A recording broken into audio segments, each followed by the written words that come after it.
Dagsa na sa Davao City Overland Transport Terminal ang mga pasaherong pauli sa ilang nagkadaiyang probinsya aron dito sa saulugon ang bag-ong tuig. Ani report ni Argil Relator.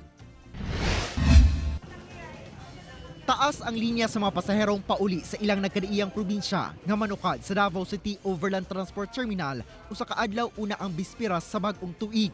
Gawas sa X-ray machine, ginungaga na sa dikot management ang mga baggage inspector aron nga mas paspas ang pag-inspect sa mga dalang gamit sa mga pasaherong pasulod sa terminal. Gilauman na matud pa sa dikot management ang pagdagsa sa mga pasahero nga pauli ay sa nagkadaiyang probinsya karong hapit na magbag-ong tuig.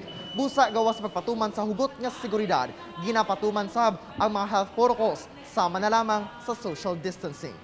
Dili manikayan nga magdasok ang mga pasahero sa matag dunay maabot nga bus sama ni ining paingon sa Malita, Davao Occidental sa tinguha nga makasakay dayon.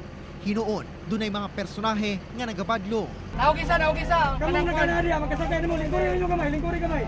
Sumala sa dispatcher sa bus company, gisundan na nila ang first trip ug alas 12:30 sa kadlawon. Inay ang naandang alas 4 paunta sa kadlawon tungod alas 11 pa lang sa gabi. Dagsa na ang mga pasahero. Panaugon yun na sir, sitting lang na. Dili pwede. Alas 5 pa sa kadlawon nag-atang og bus padulong sa Malita, kining si Joy nga muuli aron dito sa ulugon ang bag-ong tuig. Apan wala pa nakasakay hangtod alas 8 sa buntag. Kanang mamampuday ko, ako kamo tuag Manila, bago mangud ko gipauli karon, abot man siya gahapon. Samtang nangadlawon sab nga ni biyahe gikan Pantukan, Davao de Oro kining si Mary Jane uban ang iyang duha ka anak, paingon sab sa Malita. Apan nagpaabot pa siya tungod sa kadaghan sa pasahero. Dagan kay pasahero uy nya mao pa nay bus. Pamalita. Pagpunta mo sa Malita. Madto ko dito sa 73rd IB sa Kumbana, dito mi mag New Year.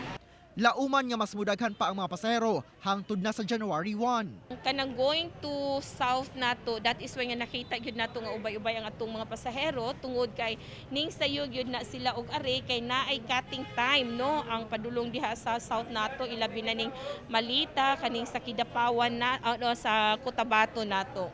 Kauban si Joe Pascual sa kamera. Ako si Argil Relator para sa One Mindanao.